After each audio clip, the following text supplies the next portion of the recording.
യേശു കർത്താവിൻ്റെ അതിപരിശുദ്ധ നാമം വാഴ്ത്തപ്പെടുമാറാകട്ടെ. ഇന്നത്തെ ശുശ്രൂഷയ്ക്കായി പ്രാരംഭമായി നമുക്ക് യോഹന്നാന്റെ സുവിശേഷം 14-ാം അധ്യായം 9-ാം വാക്യം ശുഭാശ്ര വായിച്ചാണ്. യോഹന്നാൻ 14:9.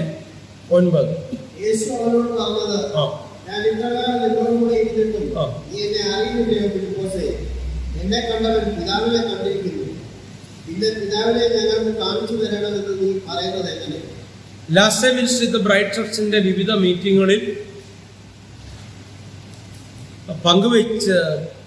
വയ്ക്കപ്പെട്ട ഒരു പഠന ഡോക്ടറിനായി അല്ലെങ്കിൽ ഒരു വലിയൊരു വിഷയമായി ചർച്ച ചെയ്യപ്പെട്ട ഒരു വാക്യമാണ് ഈ വിഷയം. യേശുവിൻ്റെ കർത്തൃത്വത്തെ, യേശുവിൻ്റെ ദൈവിക അധികാരത്തെ ക്വസ്റ്റ്യൻ ചെയ്യുന്നവർക്കുള്ള മറുപടിയുമായി ബന്ധപ്പെട്ട് ചില ചോദ്യങ്ങൾക്ക്, സംശയങ്ങൾക്ക് ഉത്തരമെന്ന നിലയ്ക്കൊക്കെ നമ്മൾ ആ വിഷയങ്ങളെ സഭയ്ക്കകത്തും കോട്ടേജ് മീറ്റിങ്ങിനകത്തും ഒക്കെ വിവിധ ആ വിഷയങ്ങളെ സംബന്ധിച്ച് ഡീറ്റെയിൽ ആയിട്ട് പഠിച്ചിട്ടുള്ളതാണ്. ഞാൻ ആ ഒരു വിഷയമല്ല ഇത് നിങ്ങളോട് ഞാൻ പങ്കുവയ്ക്കുവാൻ ആഗ്രഹിക്കുന്നു. ദൈവത്തിൻ്റെ ഹൃദയം എന്താണ്? ആ ദൈവത്തിൻ്റെ പ്രവൃത്തി എന്താണ്? ദൈവമാരാണ്? കൃത്യമായ ഒരു ചിത്രം യേശു ക്രിസ്തുവിലൂടെ വെളിപ്പെടുകയാണ്. ഹല്ലേലൂയ. കേവലം യഹൂദന്മാർക്ക് വേണ്ടി മാത്രം വെളിപ്പെട്ട ഒരു ദൈവത്തെ പറ്റിയല്ല ഞാൻ ഈ പറയുന്നത്. സർവമാനവരാശിക്കും ഉണ്ടായ മഹാസന്തോഷത്തെ കുറിച്ചാണ് ഞാൻ നിങ്ങളോട് പങ്കുവയ്ക്കുന്നത്. ഏതെങ്കിലും പ്രത്യേകമായ ഒരു ഗോത്രത്തിനോ പ്രത്യേകമായ ഒരു വർഗത്തിനോ ഏതെങ്കിലും ഒരു ജാതി സമൂഹത്തിനോ വേണ്ടി ഇറങ്ങി വന്ന് ധീരപ്രവൃത്തികൾ ചെയ്ത് മരണമടഞ്ഞ ഒരു ഇതിഹാസ പുരുഷനെ കുറിച്ചല്ല ഞാൻ നിങ്ങളോട് പങ്കുവയ്ക്കുന്നത്. പകരം സകലത്തിനും ആധാരമായ, സകലത്തിൻ്റെയും കാരണഭൂതനായ, സർവശക്തനും സർവവ്യാപിയുമായ മഹാദൈവത്തെ കുറിച്ചത്രേ ഞാൻ നിങ്ങളോട് പങ്കുവയ്ക്കുന്നത്. ഹല്ലേലൂയ. യേശു എന്ന വ്യക്തിത്വം, ആളത്വം, മനുഷ്യത്വം, മനുഷ്യനായി ഭൂമിയിൽ അവതരിച്ച യേശു എന്ന ദൈവത്തിന്റെ ആളത്വം, എന്നാൽ യേശു ക്രിസ്തു എന്ന പൂർണ്ണ ദൈവത്തിന്റെ വെളിപ്പാട്, ആ വെളിപ്പാടിനെ കുറിച്ചത്ര ഞാൻ നിങ്ങൾ പങ്കുവയ്ക്കാൻ ആഗ്രഹിക്കുന്നു. അവൻ ആരംഭം മുതലേ ഉള്ളവനാണ്. അതാണ് യോഹന്നാന്റെ സുവിശേഷം തന്നെ. യോഹന്നാന്റെ സുവിശേഷം എന്ന് പറയുന്നത് തന്നെ ഒരു മിസ്റ്റിക്കൽ ഗോസ്പലാണ്. നിഗൂഢമായ രഹസ്യങ്ങളുടെ കലവറ, ഒരുപാട് മർമ്മങ്ങൾ അടങ്ങിയിരിക്കുന്ന ഒരു പുസ്തകമാണ് യോഹന്നാന്റെ സുവിശേഷം. ഹല്ലേലൂയ. ഈ മിസ്റ്റിക്കൽ തിയറിയിൽ, മിസ്റ്റിസിസം പഠിക്കുമ്പോൾ നിഗൂഢ രഹസ്യങ്ങളുടെ തത്വങ്ങളെ പറ്റി വിശുദ്ധ വചനത്തിലെ ആ അധികാരത്തിലുള്ള പഠനം വരുമ്പോൾ അവിടെ യേശു ക്രിസ്തു ആരെന്നുള്ളൊരു പഠനം വരുന്നു. യോഹന്നാൻ എന്താണ് പറയുവാൻ ശ്രമിച്ചത്? യേശു ക്രിസ്തുവിനെ കുറിച്ച് യോഹന്നാൻ എന്താണ് സഭയ്ക്ക് കൊടുത്ത തത്വം? എന്താണ് അപ്പോസ്തലനായ പൗലോസ് എന്താണ് യേശുവിനെ കുറിച്ച് പറഞ്ഞത്? ഈ രണ്ട് വിഷയങ്ങൾ അത് പഠിക്കേണ്ട ഒരു വിഷയമാണ്. അപ്പോസ്തലനായ പൗലോസിന്റെ എഴുത്തുകൾ, യോഹന്നാന്റെ സുവിശേഷവും ഒക്കെ പഠിക്കുമ്പോൾ സ്തോത്രം, യേശു കർത്താവ് തന്നെയാണ് മഹാദൈവം എന്ന തിരിച്ചറിവ് നമ്മുടെ അകത്തുണ്ടാകുക. ഹല്ലേലൂയ. പിതാവ്, പുത്ര, പരിശുദ്ധാത്മാവ്, അത് ഒരു കെട്ടുകഥയല്ല, റിയാലിറ്റിയാണ്. അത് മനസ്സിലാക്കേണ്ട വിഷയമാണ് എന്ന് ഈ മിസ്റ്റിക്കൽ റെവലേഷനിൽ ലഭിച്ചവന് പറയുവാൻ കഴിയും. യഹൂദന്മാർ ആചരിച്ചു പോകുന്ന വിശ്വാസങ്ങളോ അവരുടെ ആചാരങ്ങളെയോ അവരുടെ ദൈവിക സങ്കല്പങ്ങൾക്കോ വിരുദ്ധമായ ചില നിലപാടുകൾ യേശു കർത്താവ് സ്വീകരിച്ചു. നിങ്ങൾ അറിഞ്ഞ ക്രൂരനായ, വഴിത്തലയ്ക്കൽ നശിപ്പിച്ചു കളയുന്ന, കണ്ണിന് കണ്ണ് പല്ലിന് പല്ല് എന്ന് പറയുന്ന നിയമത്തിന്റെ വസ്തുതയല്ല ഞാൻ നിങ്ങളോട് പങ്കുവെക്കുന്നത്. എന്റെ പിതാവ് കരുണാസമ്പന്നനാണ്, അവൻ കൃപയുടെ ഉടമസ്ഥനാണ്. എന്റെ പിതാവിന്റെ പദ്ധതി പ്രകാരമാണ് ഞാൻ ഈ ഭൂമണ്ഡലത്തിൽ നിങ്ങൾക്ക് വേണ്ടി ഇറങ്ങി വന്നത്. ഹല്ലേലൂയ. യേശു തന്നെ വെളിപ്പെടുത്തി, തന്നിലൂടെ തന്നെ പിതാവിനെ വെളിപ്പെടുത്തി. പരിശുദ്ധാത്മാവ് ആരാണെന്ന് വെളിപ്പെടുത്തി. സ്തോത്രം. യേശു കർത്താവ് തന്റെ പ്രിയപ്പെട്ട ശിഷ്യൻ ചോദിക്കുമ്പോൾ കൊടുക്കുന്നൊരു മറുപടിയാണ്, ഇത്ര കാലം ഞാൻ നിങ്ങളോട് ഇരുന്നിട്ട് നിങ്ങളെന്നെ അറിയുന്നില്ല, എന്നെ കണ്ടവൻ പിതാവിനെ കണ്ടിരിക്കുന്നു. ഹല്ലേലൂയ. അപ്പോസ്തലൻ പൗലോസ് പറയാണ്, ദൈവത്തിന്റെ പ്രതിരൂപം അല്ലെങ്കിൽ പ്രതിമ, ഇമേജ്, ഒരു മനുഷ്യൻ ഉൾക്കൊള്ളാവുന്ന തലത്തിൽ ദൈവം ആരാണെന്ന് ചോദിച്ചു കഴിഞ്ഞാൽ, അല്ലെങ്കിൽ അവന്റെ ബുദ്ധിമണ്ഡലത്തിന്, ജ്ഞാനത്തിന് മനസ്സിലാക്കാവുന്ന തലത്തിൽ ദൈവം ആരാണെന്ന് ചോദിച്ചു കഴിഞ്ഞാൽ വരച്ച് കാണിച്ചിരിക്കുക, ക്രൂശിക്കപ്പെട്ട് അടക്കപ്പെട്ട് ഉയർത്തെഴുന്നേറ്റ യേശുക്രിസ്തുവിനെ. ഹല്ലേലൂയ. യേശു കർത്താവ് പറയാ, എന്നെ കണ്ടവൻ പിതാവിനെ കണ്ടിരിക്കും, പിതാവും ഞാനും ഒന്ന്. ഞങ്ങളെ വേർപെടുത്തി സെപ്പറേറ്റ് ചെയ്ത് പഠിക്കാൻ പറ്റത്തില്ല. ഞാൻ പിതാവിന്റെ അകത്തും പിതാവ് എൻ്റെ അകത്തുമാണ്. ഇതൊരു നിഗൂഢ രഹസ്യമാണ്. വളരെ ശ്രദ്ധയോടെ ആയിരിക്കുക ആ വാക്യം പൂർണ്ണമായി. മത്തായിയുടെ സുവിശേഷം 4-ാം അധ്യായം അതിന്റെ 23-24 വാക്യങ്ങൾ വായിക്കും. മത്തായിയുടെ സുവിശേഷം 4-ാം അധ്യായം 23-24 വാക്യങ്ങൾ എവാഞ്ചലിസ്റ്റ് ജോസഫ് വായിക്കുന്നതായിരിക്കും. വായിച്ചാൽ, പിന്നെ യേശു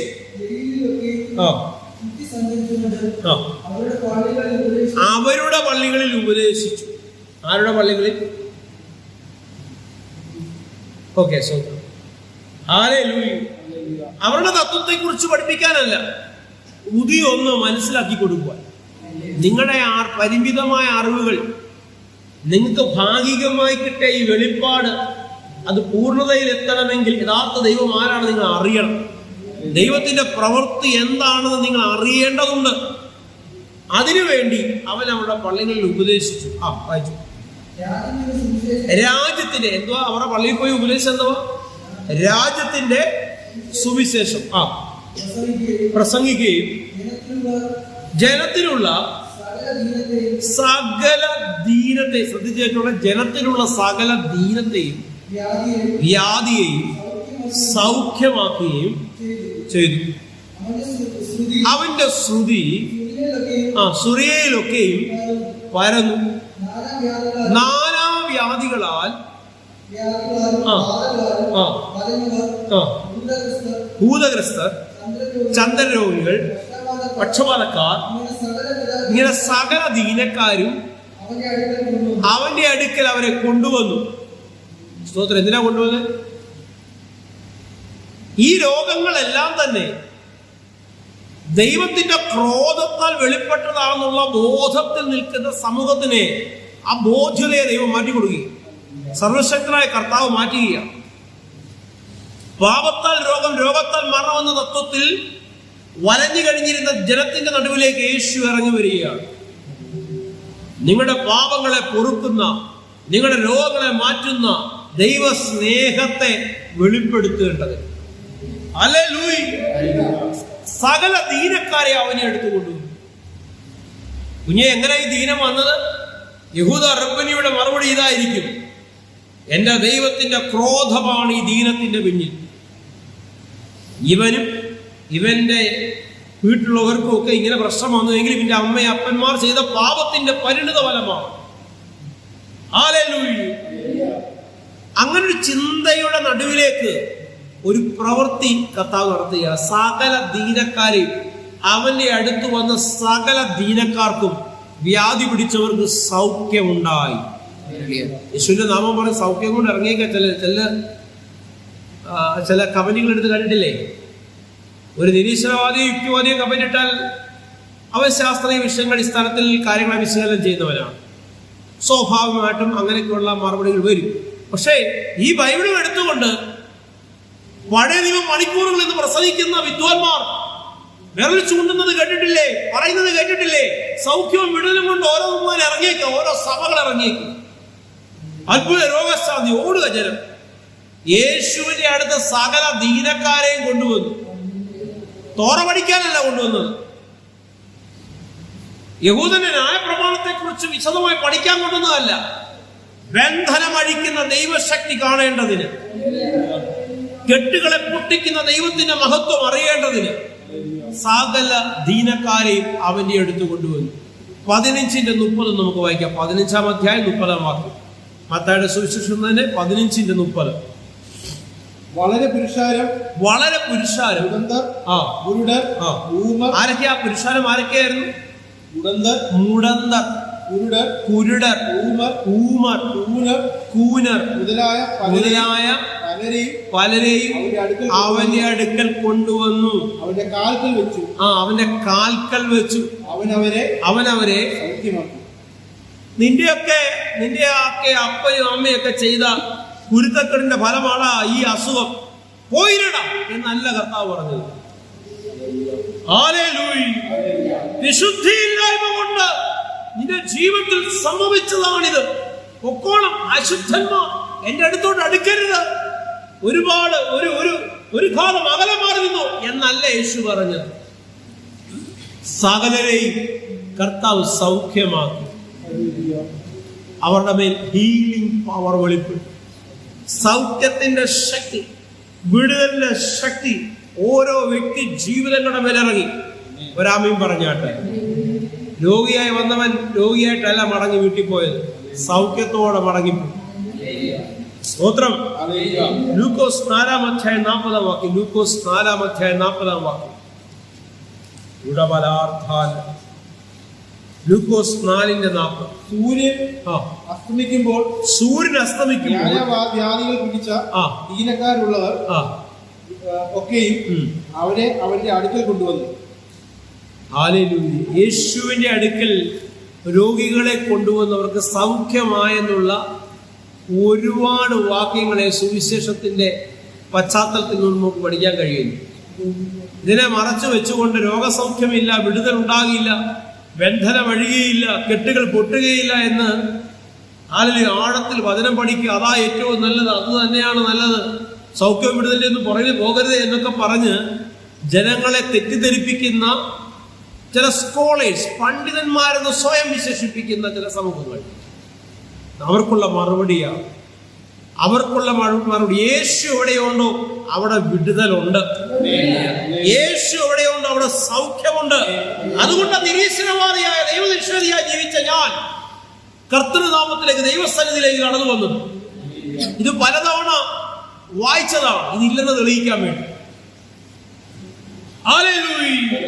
വായിച്ചു ഞാൻ ദൈവവിശ്വാസിയായ എന്ന് പറയുന്ന പലരുടെയും സാക്ഷികളൊക്കെ ഞാൻ കേട്ടിട്ടുണ്ട്. പക്ഷേ ഞാൻ വായിച്ചിടത്തോളം കാലം ഇതില്ലെന്ന് തെളിയിക്കാനുള്ള ഓരോ പോയിന്റുകളെ നിരത്തുകയാണ്, ഓരോ പോയിന്റുകളെ പഠിച്ചുകൊണ്ടിരിക്കുകയാണ്.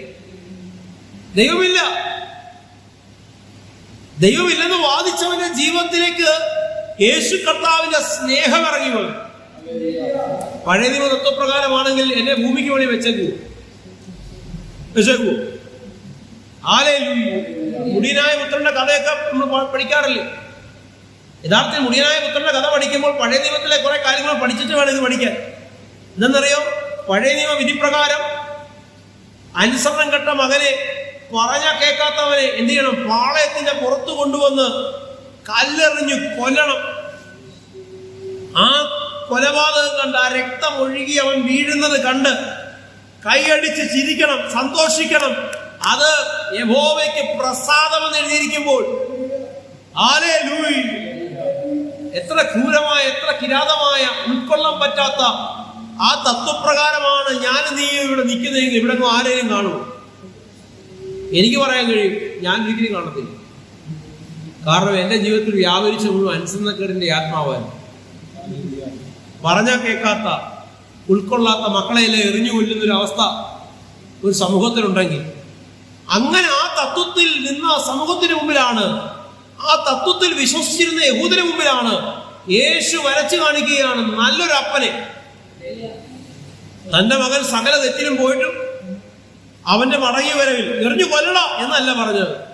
അവനെ ചേർത്ത് പിടിച്ച് അവനെ മൂർധാവിൽ ചുംബിച്ച, അവന് വേണ്ടി വലിയൊരു ഫീസ്റ്റ് ഒരുക്കിയ നല്ലവനായ അപ്പന്റെ ചിത്രം യേശു ആത്മമണ്ഡലത്തിലേക്ക് പകരുകയാണ്. തന്നെ തന്റെ വചനം കേൾക്കുവാൻ കൊതിച്ചു നിന്നവരുടെ മുമ്പിൽ ഒരു ഉപമ പറയുക. നല്ലൊരപ്പൻ, മുടിയനായ പുത്രൻ എന്നാണ് എന്റെ തലക്കെട്ട് നമ്മൾ പറയാറുള്ളത്. പക്ഷേ ഞാൻ എന്റെ തലക്കെട്ട് പറയുന്നതാണ് നല്ലൊരപ്പൻ, എ ഗുഡ് ഫാദർ. നല്ലൊരപ്പൻ, എനിക്കൊരു നല്ല അപ്പനുണ്ടെന്നേ.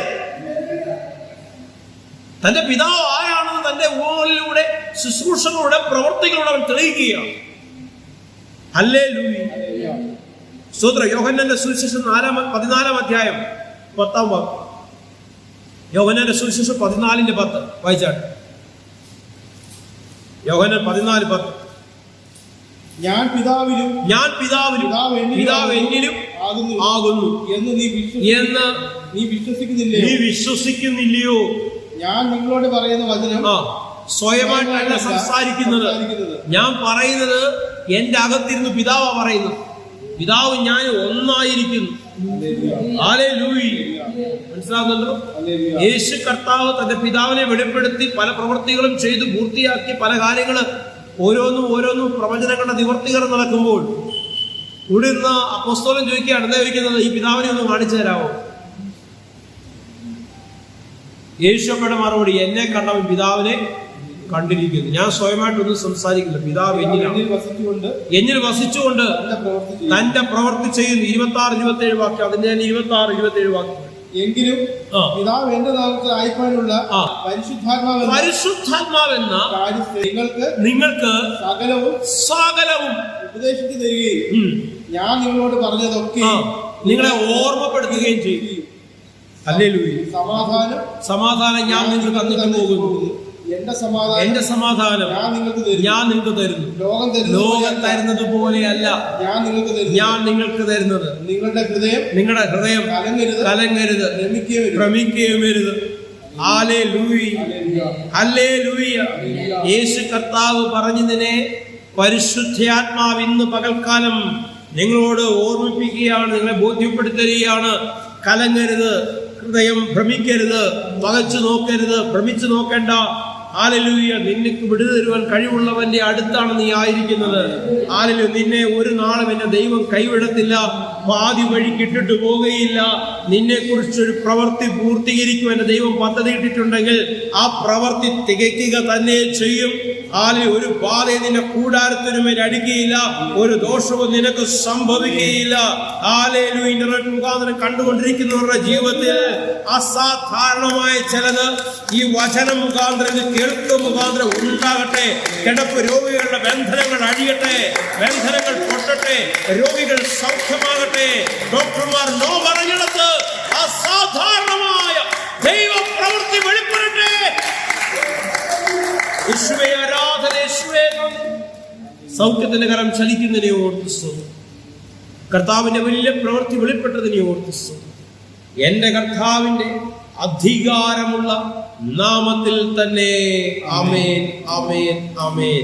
ലാസ്റ്റ് മിനിറ്റ് ബ്രൈറ്റ് ചർച്ചിന്റെ പ്ലാറ്റ്ഫോമിൽ നിന്ന് വിളിച്ചു പറയുകയാണ്, അതിൽ സ്നേഹക്കുതിനായ യേശു കർത്താവ് ദൈവം ആരാണെന്നുള്ള വെളിപ്പാട് ലോകത്തിന് നൽകി.